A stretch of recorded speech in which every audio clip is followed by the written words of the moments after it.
buenas noches, bienvenidos a su programa El Análisis de la Noticia. Es un gusto acompañarles con los temas relevantes de esta noche que hemos preparado para usted junto a Julio Talamonti. ¿Cómo estás, Julio? Sandy, es un placer saludarte, noche ya de viernes, por cierto. Y a usted muchas gracias por su sintonía, porque hoy le traemos como todas las noches tres temas impresionantes, impactantes, y el primero no lo es menos. Porque definitivamente hablaremos una vez más de la Corte de Constitucionalidad en algo que está pasando por allá a nivel nacional. Ayer hablábamos que hacía falta que el Congreso se pronunciara ya formalmente ante la situación que se ha registrado en cuanto a las resoluciones de la CC, y precisamente la Junta Directiva del Congreso de la República presentó una querella penal en contra de 4 magistrados de la Corte de Constitucionalidad. Esto derivado de la resolución que emitieron en cuanto a la comisión que investigaría a CICIG.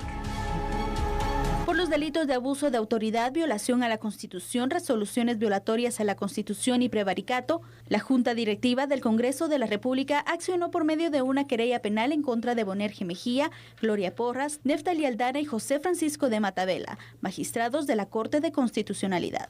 Esta denuncia presentada ante la Corte Suprema de Justicia es por intervenir con una resolución que dejó en suspenso provisional a Comisión Específica de Investigación a cargo de verificar las actuaciones de la Comisión Internacional contra la Impunidad en Guatemala, CICIG. Según el comunicado del Congreso de la República, la resolución contraviene el artículo 175 de la Constitución Política, que se refiere a que el Congreso de la República tiene las facultades para nombrar comisiones de investigación en asuntos específicos de la administración pública, que planteen problemas de interés nacional. Asimismo, se amparan en el artículo 106 de la Ley Orgánica del Organismo Legislativo.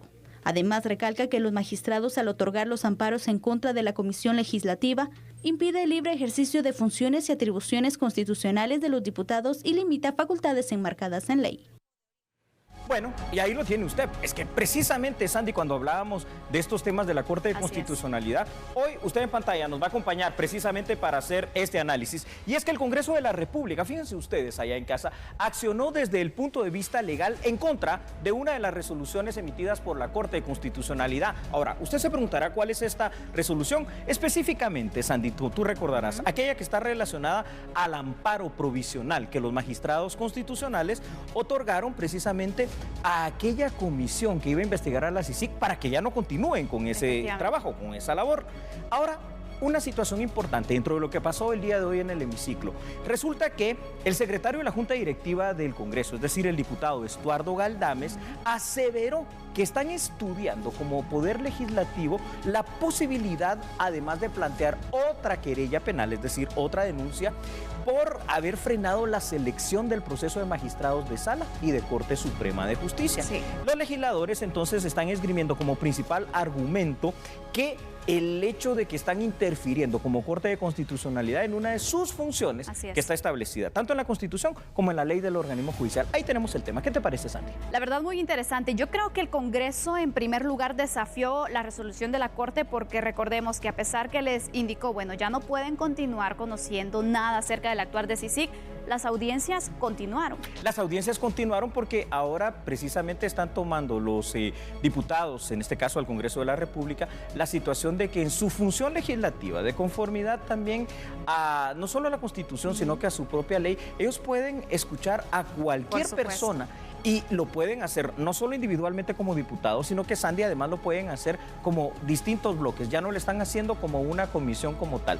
Y aquí, pues, precisamente hay un choque de intereses. Por supuesto, porque sabemos que dentro de las funciones del Congreso de la República es establecer también comisiones que sean extraordinarias, que investiguen diferentes situaciones, la fiscalización que también pueden llevar a cabo. Y lo hablábamos un poco de que, ¿por qué si en otras ocasiones el Congreso ha establecido comisiones para investigar un caso, en esa vez pues no se pronunciaron, no habían amparos, la Corte no decía nada, y ahora sí? ¿Qué está pasando? A ver, aquí hay una cuestión muy importante. Independientemente de que estamos de acuerdo que esta comisión no tiene que suplir las funciones investigativas del Ministerio Público, eso yo creo que queda claro a todos, ¿verdad, Sandy? Sí es importante conocer la verdad, y la verdad puede ser para bien o puede ser para mal, porque así como hay personas que seguramente están diciendo cuestiones en las cuales consideran ellos que se vieron afectados por CICIG, pueden haber cosas cosas en las cuales probablemente no, sea absolutamente lo contrario. Pero yo creo que el pueblo de Guatemala, Sandy, se merece precisamente por una cuestión de transparencia, por una cuestión de saber el hecho de todo lo que pasó durante esos 12 años. Es que tampoco es secreto, pues, si no, secreto de Estado no es que yo sepa. Y mira que esta comisión, por ejemplo, estableció distintos parámetros para llevar a cabo esta investigación o este análisis en cuanto al actuar de CICIG. Y una de ellas dijo, bueno, si van a presentarse a dar a conocer alguna situación irregular de CICIG, tienen que llevar pruebas y pruebas que sean, pues, que amparen precisamente lo que se está diciendo. No solamente dijeron, bueno, preséntense a hablar lo que tienen en contra de CICIG, sino que ellos estaban tomando en cuenta esas pruebas. Yo creo que desde ahí ya te dice que el análisis que se estaba teniendo pues era muy objetivo, ¿no? Yo creo que sí. A mí lo que me preocupa, fíjate, es algo que yo te decía anoche. Eso ya quedará a la interpretación y sobre todo a su criterio y a su análisis allá en casa. A mí cada vez me está pareciendo más que la Constitución se está, digamos que no solo violentando, llamémosle así, sino que se está convirtiendo más que en una ley, en una serie, como te decía anoche, de pura sugerencia, que si yo quiero la respeto y si yo quiero no la respeto. Esto es un precedente absolutamente negativo en mi criterio. Ahora, hay un punto de vista también para estas acciones penales, querellas, denuncia, como le dice coloquialmente la gente, que tienen los diputados. A mí me gustaría que por favor tú pudieras compartirlos para continuar con este análisis. Por supuesto, porque vamos a conocer esos argumentos que presentaron los diputados en esta querella penal y precisamente los diputados consideran que lo actuado por la Corte de Constitucionalidad incurre en varios ilícitos de orden penal y vamos a explicarlos en este punto. ¿Cuáles son? Número 1, las violaciones contrarias a la Constitución, prevaricato y abuso de autoridad. Lo que ahora compete es que los magistrados de la Corte Suprema de Justicia entonces conozcan en primera instancia si da lugar el levantar el derecho de antejuicio y si esto ocurre, pues pasaría al Congreso de la República para que se conozca en pleno y finalmente se puede iniciar con una investigación penal en contra de los magistrados de la Corte de Constitucionalidad. Sin embargo, también es previsible que esto nunca llegará a suceder. Hay que ser realistas, la verdad, porque la actual Corte de Constitucional, pues en similares circunstancias, se han autoamparado. Recordemos ese punto. Por supuesto. Solo antes de explicar el tema del autoamparo, solo quiero enmendar una cuestión ahí que se fue. Más que violaciones contrarias a la Constitución, son resoluciones contrarias a la Constitución. Entonces, para que tengamos esa claridad y usted no vaya a confundirse en casa. ¿Cómo es que dice Sandy Monroy de una manera acertada que la Corte de Constitucionalidad se ha autoamparado? Pues es que lo que pasa es que, más que la Constitución, la propia ley que le da vida al funcionamiento de la Corte de Constitucionalidad les permite a ellos, imagínate tú esta situación, para mí es una aberración legal. El hecho de que cuando se interponen amparos, por ejemplo, en contra de los magistrados constitucionales, ellos mismos pueden conocerlo y resolverlo. Por supuesto que si te están diciendo, Sandy, ¿quieres que se te quite el derecho ante juicio a ti, sí o no? Tú vas a decir que no. Pero es que, señores, esto es una situación que aunque es legal, es inmoral. Porque también, ¿cuál es el miedo? Es decir, si todos decimos que en el artículo 204 se habla, perdón, en el 175 constitucional se habla del imperio de la ley y en el 204 se habla de que esto debe respetarse en todas las resoluciones, la misma CC debería respetarlo. Pero bueno, ahí está. Seguramente cuando llegue a esas instancias, los magistrados constitucionales se van a autoamparar una vez más. Definitivamente. Así que bueno, esto es lo que ha pasado en cuanto a este tema, la comisión que se había establecido para investigar el actuar de CICIG. Y los magistrados, pues bueno, mientras continúan con el amparo, recordemos que fue pues un amparo solicitado también por el Ministerio Público. Eso hay que recordarlo, es algo muy importante. Pero bueno, mientras vamos a estar pendientes si también el Congreso actúa por otras resoluciones o qué va a pasar. De momento nos resta hacer una pausa. Por favor, usted siga con nosotros porque después del corte se viene otro tema que está por demás interesante. Hombre, escuche usted, el domingo ya va a ser 13 de octubre. ¿Será que todo lo que actúen los magistrados de sala y de corte va a ser legal o ilegal a partir de esa fecha? No cambie. Pues quédese ahí, tómese un café, un vaso de agua, coma algo. Pero sepa que nosotros somos a esta hora a la medida.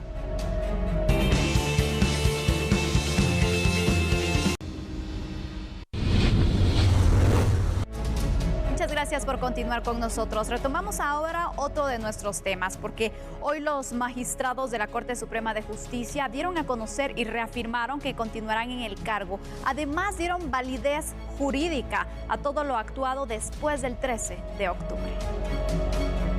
Durante un pleno extraordinario y a través de un acta, magistrados de la Corte Suprema de Justicia establecieron su permanencia en el cargo, al igual que de los integrantes de las salas y cortes de apelaciones. Además, dio validez jurídica a todo lo actuado después del 13 de octubre, fecha en la que constitucionalmente finaliza su mandato.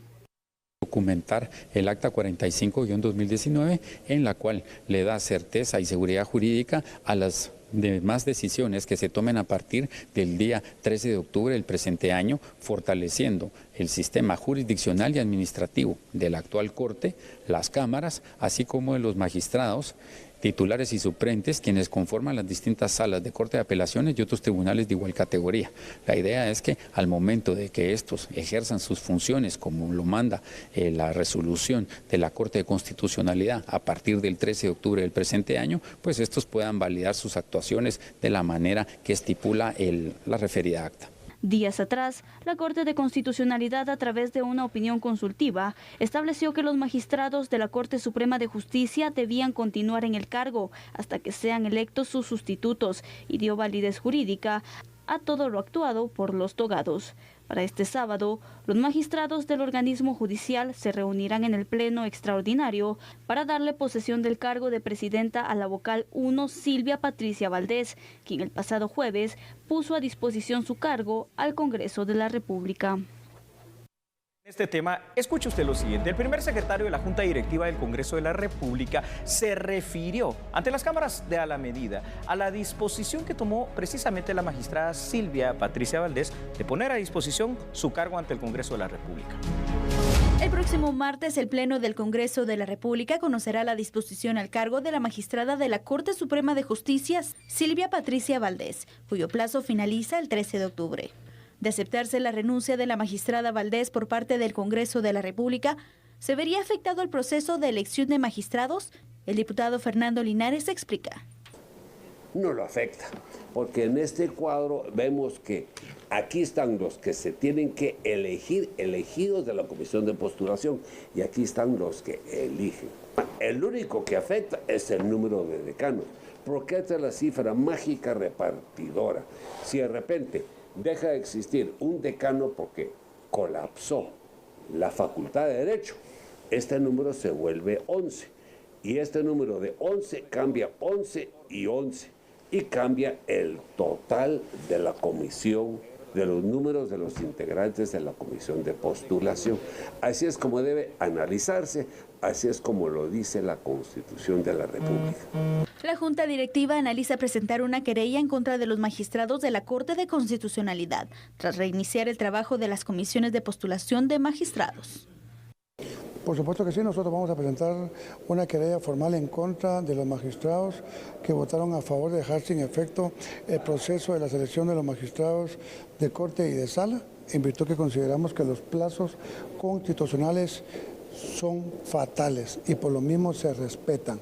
Los magistrados de la Corte de Constitucionalidad tienen que estar conscientes de que ellos no son la Corte Celestial para estarse involucrando en temas que verdaderamente violentan la Constitución política de la República de Guatemala. Ellos deben de resguardar el contenido de nuestra Constitución y no estarla violentando por intereses particulares. Y precisamente le ampliamos la información sobre la carta que envió la magistrada Silvia Valdés, donde pone a disposición su cargo como magistrada ante el Congreso de la República. Fecha 10 de octubre, la vocal primero de la Corte Suprema de Justicia, Silvia Valdés, envió una carta al organismo legislativo en la cual puso a disposición su cargo como magistrada de esa institución. En el documento, Valdés explicó que su decisión se basa en la finalización del plazo constitucional por el cual fue electa en el 2014. Al ser consultada, la funcionaria judicial en la torre de tribunales se limitó a indicar que su decisión se basó en la terminación de los 5 años por el cual fue designada como magistrada para el Palacio de Justicia. Lo que pasa es que como terminó el plazo constitucional, para que el Congreso tuviera la opción todavía de si quería nombrar algún magistrado para que me lo supliera. Espera que se conozcan las próximas. Tendría que ser el día de hoy. El Congreso ya anunció que lo va a conocer hasta la próxima semana, hermano. Pero la próxima semana ya es tarde. ¿Cuál es el objeto, la finalidad de poner a disposición su cargo, magistrada? Porque finalizó nuestro periodo constitucional. En la carta, Silvia Valdés agregó que, como es de conocimiento público, las autoridades competentes no han decidido quiénes serán las nuevas autoridades de la Corte Suprema de Justicia. Además, que continuarán el cargo desempeñando sus funciones hasta que su sucesora asuma el cargo. La carta de la magistrada Silvia Valdés será conocida por el Congreso de la República para su aceptación o rechazo en el pleno del martes 15 de octubre. Usted creo que se está volviendo un experto allá en casa definitivamente en temas constitucionales. Recuerde lo siguiente, por disposición constitucional, es decir, nuestra ley fundamental reza lo siguiente: los jueces y los magistrados, tanto de Sala de Apelaciones como de Corte Suprema de Justicia, Sandy, tienen un nombramiento por 5 años. Por ello existe una duda razonable en ellos mismos sobre si la permanencia en el cargo después del 13 de octubre es legal. Ahora bien, en su momento, usted recordará también, fueron integradas las comisiones de postulación para poder seleccionar a los nuevos magistrados que en teoría, así dice la Constitución, deberían asumir este próximo 13 de octubre. Sin embargo, el trabajo de los mismos, de los comisionados, fue frenado, como recordaremos todos, mediante una resolución de amparo provisional por la Corte de Constitucionalidad. Ahora, Sandy, creo que en este momento es importante saber cuáles fueron los argumentos esgrimidos por los magistrados constitucionales. Por supuesto, y por eso vamos a mostrar también otros datos, porque la Corte de Constitucionalidad se basó para su resolución en la no existencia de un reglamento aprobado y avalado por las autoridades de la Corte Suprema de Justicia, mediante el cual se debió evaluar a los magistrados de sala que buscaban su reelección. Para ello, usó como base legal el artículo 71 de la ley del organismo judicial, que dice lo siguiente: ningún magistrado o juez dejará su cargo aunque se le haya admitido la renuncia o cumplido el tiempo de su servicio, sino hasta que se presente su sucesor. Sin embargo, el artículo 4 de la ley del organismo judicial nos habla del denominado fraude de ley. Dice así: los actos realizados al amparo del texto de una norma que persigan un resultado prohibido por el ordenamiento jurídico o contrario a él, se considerarán ejecutados en fraude de ley y no impedirán la debida aplicación de la norma que se hubiera tratado de eludir. En este caso, entonces, se dice, bueno, los magistrados van a continuar en su cargo y todo lo que después del 13 de octubre se decida va a tener validez jurídica. ¿Qué tanto entonces es cierto? Porque si se habla de fraude de ley, ¿qué va a pasar al final entonces con dichas resoluciones? Me encanta, fíjate, Sandy, el tema del derecho. O sea, el derecho como ciencia es tan lindo. La Constitución de Guatemala es tan clara, tan amplia. Pero, a ver, tratemos de entender lo siguiente. Por favor, ahí en casa, présteme atención a esta cuestión. A ver, es cierto que los magistrados de la Corte de Constitucionalidad, como bien explicó Sandy Monroy en este momento, se ampararon en un artículo que existe. Eso es indudable, Sandy. El artículo 71 de la ley del organismo judicial está ahí y dice que no pueden separarse del cargo. Y eso lo entendemos todos. Hasta ahí parece todo muy bien. Pero a ver, antes de la ley del organismo judicial, por encima de ella, está la Constitución. Eso también es irrefutable y es innegable. Y la Constitución, Sandy, nos dice en el artículo 262 precisamente que el plazo constitucional para jueces y para magistrados de Sala y de Corte Suprema de Justicia es ¿de cuántos años? De 5 años. Ahí lo tiene usted. Quiere decir que con un artículo que es legal, el número 4 de la ley del organismo judicial, se está queriendo sobrepasar o pasar por encima de la Constitución. Esto es un fraude de ley porque se le encuentra la justificación legal, pero se violenta la Constitución. La misma Constitución, Sandy, tú recordarás, dice en su artículo número 175, primacía constitucional, no hay nada superior a la Constitución. Y dice además, Sandy, en el artículo 204, que todas las resoluciones, todas, incluyendo las de la Corte de Constitucionalidad, deben de basarse primaria y originariamente en lo que reza la Constitución, porque después viene, si no, el artículo 44 y el mismo artículo 204 constitucional que dice que cuando una resolución violenta, tergiversa o disminuye algo de lo que está en la Constitución, esta resolución, aun sea de la Corte de Constitucionalidad, es nula ipso iure.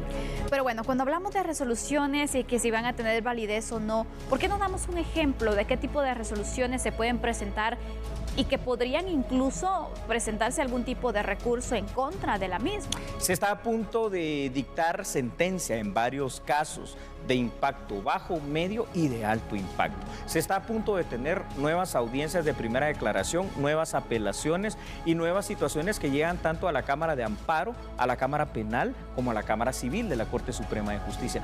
Todo lo que pase después de este 13, o mejor dicho, a partir del mismo 13, con los magistrados que ya venció su plazo constitucional, que es plazo fatal, plazo perentorio, plazo máximo, va a ser muy fácil para los argumentos de los abogados defensores decir esto no tiene validez, se van a ir a los amparos, se van a ir a las instancias internacionales, inclusive como la Corte Interamericana de Derechos Humanos, y al hacer el análisis de la Constitución el resultado va a ser simple. Todas esas resoluciones se van a caer, se va a perder tiempo, se va a perder recursos y el sistema de justicia se va a debilitar. Eso es lo que tenemos que entender. Yo considero, Julio, que al final estas resoluciones o bueno, estos recursos que se puedan interponer a nivel internacional podrían tener algún avance, pero imagínate, si tú estás diciendo, bueno, yo estoy en contra de la resolución que se declaró porque obviamente los magistrados, el juez determinado no debería de tomarlas porque ya se venció su plazo, pero si interponen ante la Corte de Constitucionalidad, lo van a avalar. Yo no sé qué tanto podrían parar un caso. A ver, Sandy, tienes toda la razón, pero entendamos una cuestión todos, tienes toda la razón. Internacionalmente, y eso es una cuestión muy larga, seguramente podrá proceder, independientemente que esto no se dé, y que aquí hay una cosa que tenemos que tener claro. A partir de este 13 de octubre, por disposición de la Corte de Constitucionalidad, nos guste o no nos guste, sea legal o ilegal, sea fraude de ley o no, los magistrados van a continuar en su cargo, pero eso no hace legal la disposición. Eso no quita lo inconstitucional de la disposición. Es más, te digo algo, y esto es bastante duro. Jamás eso hace que la Corte de Constitucionalidad sea superior a la Constitución, aunque aquí en Guatemala eso es lo que está pasando. Probablemente no, o sea, usted analícelo, pero por eso es lo que considero. La decisión final está en el análisis que usted realice. Pero mira, ya para ir concluyendo, normalmente se dice, ay, es que los chapines dejamos todo a última hora. ¿No nos deberían de dar un buen ejemplo las autoridades?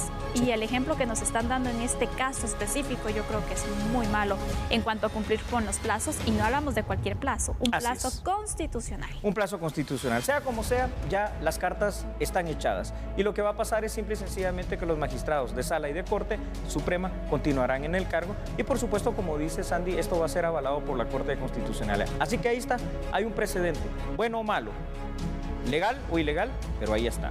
Gracias.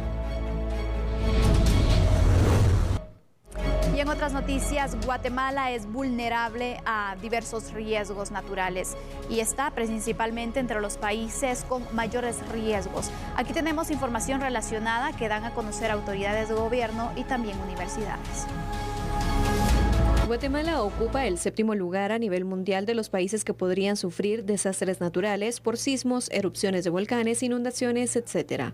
Al respecto, las autoridades señalan que la población en general debe conocer las 4 normas para reducir riesgos ante desastres naturales. Por ejemplo, la norma 1 habla sobre las infraestructuras que se consideran o las obras importantes y esenciales para el país. Hablamos de escuelas, puentes, hablamos también de toda esta infraestructura, centros hospitalarios, que al momento de una emergencia deben estar, o al momento de una situación de emergencia, debe de considerarse que deben brindar y atender a las personas que resultan afectadas ante alguna situación.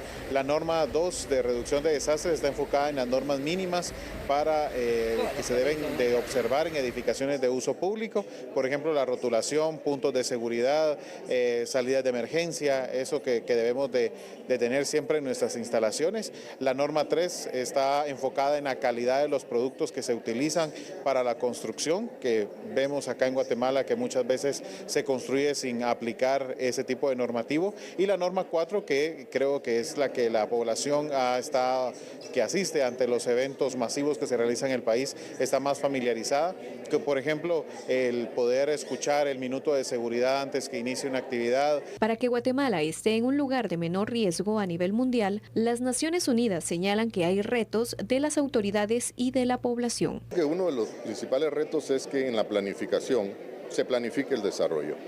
porque el desarrollo necesita planificarse, el territorio necesita ordenarse de acuerdo a la vocación que tiene el territorio, y donde hay conflicto de uso del territorio, definitivamente se crea vulnerabilidad, y ese es uno de los principales retos y desafíos que tiene el país como tal, pero Estado, sociedad, gobierno, de que cada uno tiene que participar en la planificación del desarrollo y de las potencialidades que tienen los territorios. Pero es muy importante tener ese ordenamiento en la planificación para no generar situaciones que hagan vulnerable a la población. Cada 13 de octubre se conmemora el Día Internacional para la Reducción de Desastres y ante ello se busca concientizar a las autoridades y a la población para tomar medidas que reduzcan los riesgos. Sandy, ¿me puedes acompañar un momento? Por supuesto. Vamos a una pausa comercial. Tranquilos, no cambies. Somos A la Medida.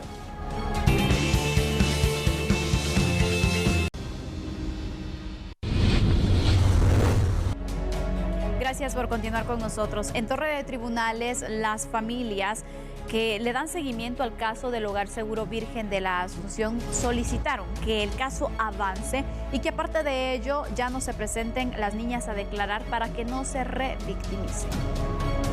Las familias de las niñas que fallecieron en el incendio del Hogar Seguro Virgen de la Asunción en marzo del 2017 presentaron una acción legal con dos objetivos. Número uno, que el proceso avance en el sistema de justicia. Y número dos, que las niñas que sobrevivieron no declaren en más de una ocasión para evitar la revictimización. Que las declaraciones de algunas testigas sean resguardadas en anticipo de prueba. Esto en razón de la forma en cómo se está tramitando el proceso. Cualquier persona tiene derecho a no ser revictimizada, y el día de hoy lo que estamos pidiendo al sistema de justicia es precisamente eso, que se respete la dignidad humana de todos y todas, y principalmente de quienes se enfrentan este proceso penal, porque los hechos del 7 y 8 de marzo son una masacre y por lo tanto debe de asegurarse todos los estándares internacionales para que el trato sea con calidad y calidez humana. El martes 22 de octubre de este 2019 iniciará el primer juicio del caso Hogar Seguro Virgen de la Asunción. En ese debate oral y público se buscará deducir la responsabilidad penal de exautoridades de la Secretaría de Bienestar Social de la Presidencia. Con imágenes de Cristian García, un reporte de Hugo Morales.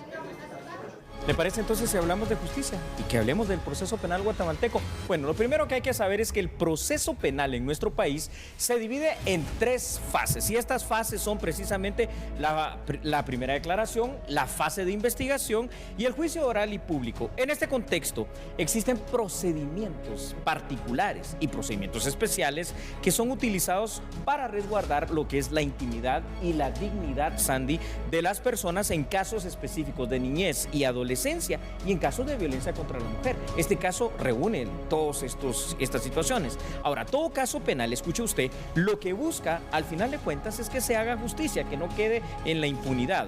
Pero en casos tan sensibles, además debe de tenerse cuidado de un tratamiento adecuado a las víctimas. Tú ya lo habías mencionado. Lo que se debe evitar es la denominada victimización secundaria y la victimización terciaria que se da aquí en Guatemala, lo cual significa una adecuada atención por parte de las personas que representan la parte institucional, operadores de justicia, es decir, trabajadores del Estado en general, Sandra. Y es que aparte de mostrar continuamente a estas niñas, imagínate, cada vez que ellas dan a conocer su testimonio ante un juez, ellas tienen que recordar lo vivido.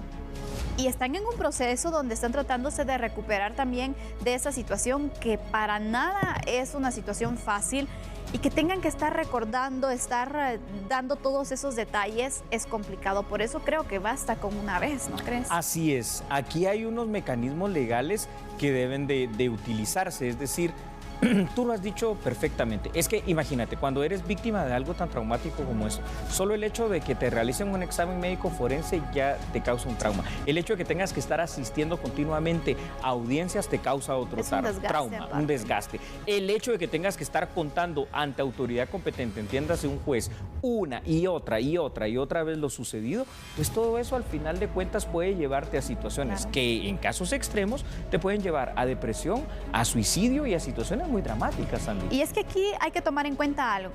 A ver. Cada caso debería de tratarse de diferente manera, porque, por ejemplo, no es lo mismo que un testigo en un caso como este esté declarando varias veces a que un testigo, por ejemplo, en otro tipo de delito lo haga, porque sabemos que el nivel o el impacto psicológico es totalmente diferente. Y en este contexto, con lo que tú estás diciendo, yo quiero que nos expliques con datos una situación muy particular del proceso penal que se llama la declaración anticipada o el anticipo de prueba. ¿Qué es esto?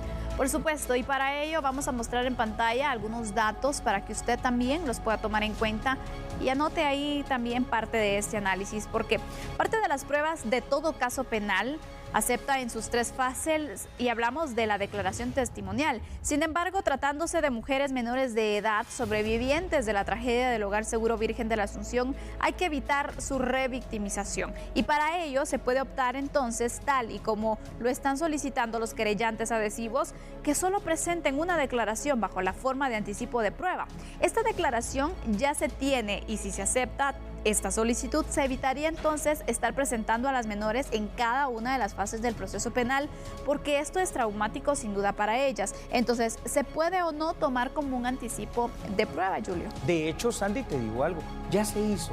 Así que aquí la situación es muy clara, es decir, como ya se tiene la declaración de estas víctimas sobrevivientes en anticipo de prueba, debe ser lo que sea válido en todas las audiencias. Pero aquí yo quiero agregar algo, fuera de que se busca la justicia y de no revictimizarlas, yo creo que también tenemos que buscar algo en el sistema de justicia penal y es la celeridad en este caso. Este caso ya más de 2 años. Hay personas que están privadas de libertad, hay personas que no se les ha dictado alguna resolución en firme. Entonces, esto también tiene que agilizarse, digo yo. Y tampoco se dan ningún tipo de medidas sustitutivas, entonces ojalá que pronto se pueda conocer al final entonces si son culpables o no las personas que están enfrentando este proceso y sobre todo también para las familias, porque las familias están esperando finalmente una resolución, así que ojalá que se le dé celeridad. Esto es muy correcto, así que recuerde usted, lo que nosotros debemos de buscar aquí en Guatemala, en nuestro sistema de justicia, es que haya una justicia, que esta justicia sea pronta, sea cumplida, sea efectiva y valga la redundancia del término, que sea justa para todas las partes. Ahí tiene usted el tema. Y en otras noticias, autoridades capturaron al representante de una aseguradora no autorizada. Una aseguradora de transporte operaba aparentemente sin ser autorizada. La investigación surgió luego que la Superintendencia de Bancos confirmara en mayo de este año que la empresa no tenía autorización por parte de la Junta Monetaria para la venta y colocación de seguros. La empresa ofrecía seguros por medio de un sitio web y también en un inmueble ubicado en San José Pinula. Según la investigación, entre las víctimas de esta aseguradora se encuentran distintas empresas de transporte extraurbano y microbuses que operan en los municipios de Fraijanes, San José Pinula y Santa Catarina Pinula hasta la ciudad capital. El precio de las pólizas oscilaba entre los 1,000 y 1,200 quetzales mensuales, pero variaba según la cantidad de unidades a asegurar. Según se conoció, los pagos se hacían por medio de transferencias bancarias y también en efectivo. Derivado de esto, las autoridades realizaron una diligencia de allanamiento que dio como resultado la detención del representante legal de la aseguradora Luis Fernando Fajardo, además de varios documentos de pólizas para vehículos particulares. Ahora es momento de hacer una pausa, pero por favor siga con nosotros, regresamos enseguida. Así es.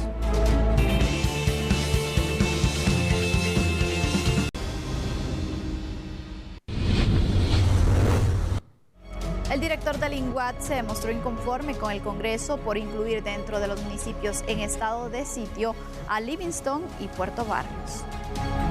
El Ejecutivo pidió prórroga del estado de sitio en el nororiente del país para 20 municipios, excluyendo a Livingston y Puerto Barrios. Sin embargo, el Congreso de la República ratificó la medida incluyéndolos. A esto provocó inconformidad en las autoridades del INGUAT, quienes prevén pérdidas durante la segunda fase de estado de sitio. lamentamos sí que el Congreso de la República haya puesto 2 municipios que el Ejecutivo había dejado fuera. Uno era Livingston y el otro Puerto Barrios, y el Congreso los vuelve a colocar en la lista, y son los 2 municipios donde hay mayor turista o mayor turismo y hay mayor cantidad de turistas. Sí, creo que eso nos puede afectar. Estaban muy contentos que estuvieran fuera, incluso nosotros queríamos que quedara fuera también los amates y murales, pero no quedaron. Podría generarse pérdidas y vamos a estar nosotros atentos a tener información. Sin embargo, el director asegura que ha hecho varias promociones con hoteleros y otras instituciones para mantener el turismo en el sector. De hecho, hace la invitación a los guatemaltecos a visitarlos. Hemos hecho varias acciones promocionales con ellos y varias acciones también de precios que están haciendo los hoteleros de la zona y los atractivos de la zona. Invitamos a todos los guatemaltecos a que vayan a Izabal, que vayan a Petén, que vayan a Alta Verapaz. Para el guatemalteco común y corriente, yo le diría que no hay riesgo para que vaya a esos lugares. Durante los primeros 30 días del estado de sitio, las pérdidas se estimaban en 5 millones de quetzales, según los datos del INGUAT. Bueno, y escuche usted esto, algunos de los 6 biotopos, sí, escuchó bien, 6 biotopos aquí en Guatemala, resulta que pueden estar amenazados por las acciones del crimen organizado. Esto lo dieron a conocer las autoridades de la Facultad de Ciencias Químicas y Farmacias de la Universidad de San Carlos de Guatemala. Vean la información aquí en A la Medida.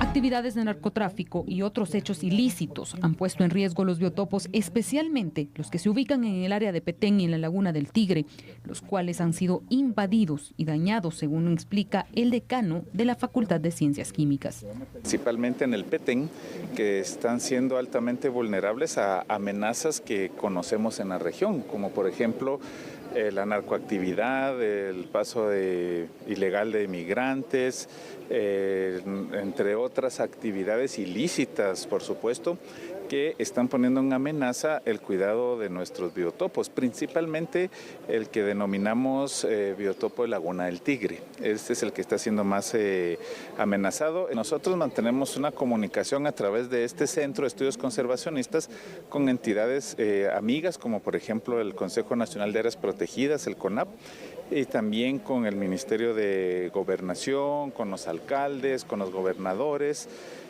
para que en forma conjunta nosotros tratemos de solventar estas amenazas.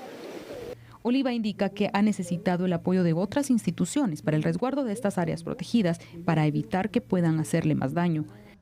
Nosotros mantenemos una comunicación a través de este Centro de Estudios Conservacionistas con entidades amigas, como por ejemplo el Consejo Nacional de Áreas Protegidas, el CONAP, y también con el Ministerio de Gobernación, con los alcaldes, con los gobernadores, para que en forma conjunta nosotros tratemos de solventar estas amenazas. En Guatemala existen 6 biotopos, los cuales se encuentran en áreas protegidas del país, según la información del Centro de Estudios Conservacionistas, SECON. Las lluvias de los últimos días han provocado que ingrese una cantidad exagerada de basura al lago de Amatitlán. Por ello, se están tomando ya planes al respecto.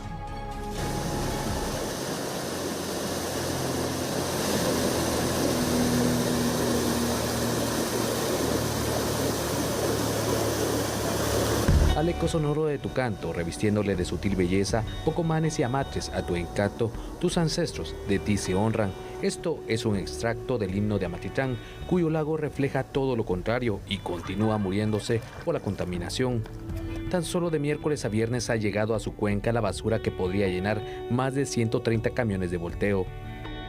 Tenemos preparado desde antes del invierno equipo para poder solventar de una manera rápida y eficiente la recolección de este residuo sólido que ingresa a través del río Villalobos. Son 3 los problemas que afectan al lago: la recarga hídrica contaminada, el ingreso de residuos sólidos y el asolvamiento. El lago de Amatitlán está perdiendo volumen. Del miércoles para hoy tenemos registrado más de 1.200 metros cúbicos de basura. Es equivalente a 130 camionadas. Si AMSA no trabajara, en un año podríamos ver el espejo de agua lleno de basura. Encontramos caballos, cerdos, gallinas, gatos, perros, prácticamente encontramos de todo. Aquí se encuentran hasta inclusive teléfonos celulares que ingresan a través del río Villalobos. La Autoridad para el Manejo Sustentable de la Cuenca y del Lago de Amatitán, AMSA, insta a municipalidades y ciudadanos a promover campañas de limpieza y tratamiento de desechos. El reto está puesto para los guatemaltecos. Recuperar el lago de Amatitlán es responsabilidad de todos. Yo los quiero invitar para que nos sigan en nuestras redes sociales, en Facebook como Autoridad del Lago de Amatitlán, en Instagram y en Twitter como AMSA Guate, para que puedan ver los esfuerzos que realizamos. El tema de la reforestación muy importante, el tema de la educación ambiental muy importante, enfocada a muchas personas, tanto como a niños, jóvenes y universitarios. Sin embargo, como dice el refrán, a mal tiempo buena cara, y es por eso que Amatitán ofrece otra cara con deliciosos platillos, dulces típicos o incluso un paseo en lancha. Creo que es hora de retirarnos, pero por favor, Sandy, yo quiero invitarte a ti e invitar a nuestros televidentes para que el próximo lunes aquí a las 9 de la noche nos vea completamente en vivo en A la Medida. Hasta el lunes entonces, que descanse, que tenga un excelente fin de semana. Chao.